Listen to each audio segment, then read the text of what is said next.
Hello मित्रांनो, शुभ संध्याकाळ. हो, तर आता झालेली आहे संध्याकाळ. मी छान अशी रेडी झालेली आहे मंदिरात जाण्यासाठी, कारण की आज आम्ही इथे गजानन महाराजांचा प्रकट दिन साजरा करणार आहोत. पण त्याआधी मी केले नैवेद्याची तयारी आणि नंतर मग बनवले आहेत माव्याचे पेढे प्रसादासाठी. भरपूर पेढे बनवले आणि छान असे पॅक करून पण घेतले, सो मस्तपैकी सगळ्यांना प्रसादाला होतील.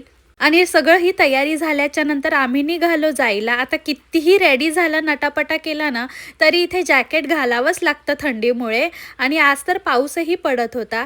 तर आता पोचलो आम्ही मंदिरामध्ये गेल्याच्या नंतर सगळ्यात आधी आम्ही इथे साईबाबांची आरती, गजानन महाराजांची आरती करून घेतलेली आहे. आता याच्या व्यतिरिक्त काय काय झालेलं आहे हे मी सगळं फुल ब्लॉगमध्ये तुमच्याबरोबर शेअर केलं आहे, तर नक्की बघा. आम्ही सगळे एकत्र येऊन कॅनडामध्ये आपले छोटे छोटे सण कसे छान पद्धतीने सेलिब्रेट करतो, हेच माझं दाखवण्याचा प्रयत्न आहे. तर माझा तर हा दिवस आजचा खूप छान गेला.